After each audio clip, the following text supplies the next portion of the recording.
Hello दोस्तों, मैं अनुज अर्जुन और मेरे यूट्यूब चैनल अनुज अर्जुन क्लासेस पर आपका स्वागत है। तो देखिए दोस्तों, हम करने वाले हैं एक्सरसाइज 10 का 23 question. In the given figure A B C D is a rectangle. ये एक रेक्टेंगल है इन विच, जिसमें डायगोनल दिया हुआ है ए सी की वैल्यू 17 सेंटीमीटर। ए सी की वैल्यू दी हुई है 17 centimetre and angle B C A ये दिया हुआ है theta. Angle B C A ये थीटा दिया हुआ है एंड साइन थीटा की वैल्यू दी हुई है 8/17। फाइंड क्या करना है हम लोग? Find the area of rectangle A B C D. Rectangle जो जिस रेक्टेंगल का नाम है ए बी सी डी, उसका एरिया फाइंड करना है एंड उसी का क्या पेरीमीटर फाइंड करना है उसी रेक्टेंगल का। तो चलिए दोस्तों शुरू करते हैं।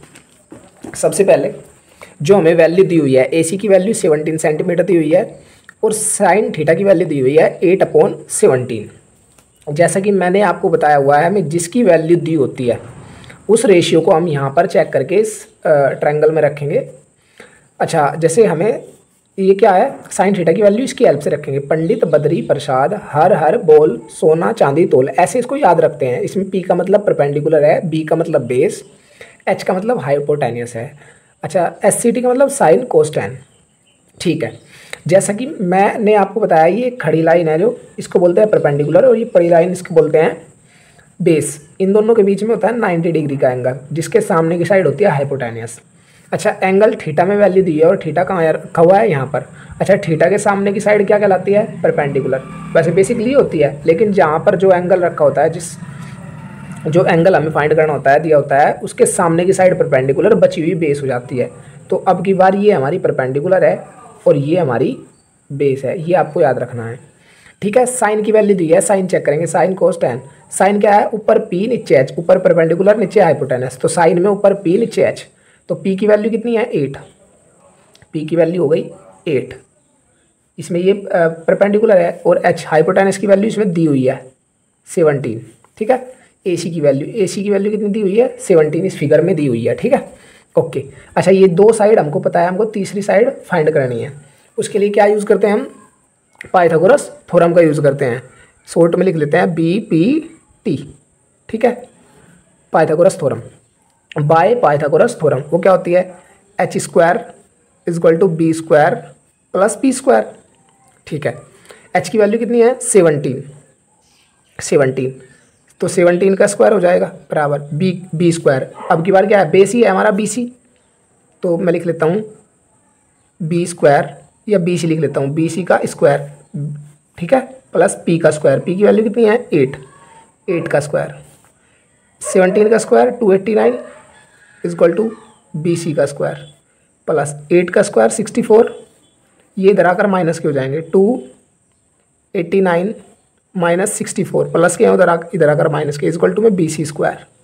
ठीक है, कितना बच जाएगा? 225 = BC का स्क्वायर। ये स्क्वायर इधर आकर रूट के रूप में कन्वर्ट हो जाता है, इसको मैं उधर लिख देता हूँ। BC = √225। अच्छा, जिसका ये स्क्वायर है वही बाहर निकल कर आ जाएगा। कितना आ जाएगा? 15। ठीक है, 15 सेंटीमीटर। तो BC की वैल्यू आ गई 15 सेंटीमीटर। आई होप आप यहाँ तक समझ पा रहे हैं। तो ये वैल्यू हमारी आ गई 15 सेंटीमीटर। ये 8 सेंटीमीटर है और ये 17 सेंटीमीटर है। ठीक है, यहाँ तक आई होप आप समझ पा रहे हैं। उसके बाद हमें क्या फाइंड करना है? Area of rectangle. अच्छा, यहाँ पर आपको ये याद रखना है, जितनी ये है रेक्टेंगल में आमने सामने की साइड इक्वल होती है। यदि ये 8 है तो ये भी क्या होगी? 8 होगी। यदि ये 15 है तो ये भी सामने की क्या होगी? 15 होगी। ओके। अच्छा, रेक्टेंगल का एरिया क्या होता है वो मैं लिख लेता हूँ। रेक्टेंगल का एरिया होता है लेंथ इंटू ब्रेथ। तो एरिया ऑफ रेक्टेंगल, एरिया वो क्या होगा? Length into breadth. अच्छा, ये लेंथ है और ये ब्रेथ है।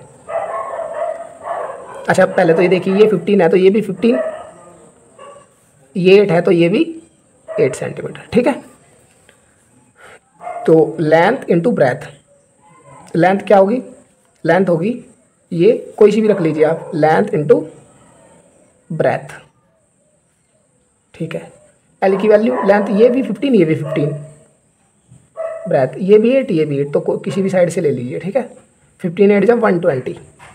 ये कितना आ जाएगा? एरिया का एम आता है सेंटीमीटर में दी हुई है तो सेंटीमीटर स्क्वायर आएगा। आई होप आप ये चीज़ें समझ पा रहे हैं। उसके बाद हमें क्या निकालना है, द पेरीमीटर ऑफ रेक्टेंगल, ये पहला क्वेश्चन था इसमें। और दूसरा है the perimeter of rectangle. Perimeter क्या होते हैं, किसी भी फिगर की पेरीमीटर यदि हमें फाइंड करनी हो तो उसकी सारी साइड को जोड़ देते हैं हम। तो पेरीमीटर ऑफ रेक्टेंगल ABCD, क्या करेंगे, सभी साइड को ऐड कर देंगे। क्या कर सकते हैं, या तो आप ऐसे लिख लीजिए AB plus BC plus CD plus DA, या सीधा आप जोड़ दीजिए। AB की वैल्यू कितनी है 8 प्लस BC की कितनी है 15 प्लस CD कितनी है 8 प्लस DAID की कितनी है 15। ठीक है, इनको ऐड करेंगे। इनको ऐड करने के बाद कितना आएगा, 15 15 30 हो गए, और ये 8 8 16, ये हो गए 46 सेंटीमीटर। क्या आप यहाँ तक समझ पा रहे हैं? आई होप आपको ये क्वेश्चन समझ आया होगा। हमें कमेंट करके ज़रूर बताएं कि आपको ये वीडियो कैसा लगा, और इस वीडियो को अपने भाई बहनों और दोस्तों में शेयर ज़रूर करें, और वीडियो को लाइक करें, और एक अच्छा सा मोटिवेशनल कमेंट ज़रूर करें, और चैनल का सब्सक्राइब कर लें। Thanks for watching.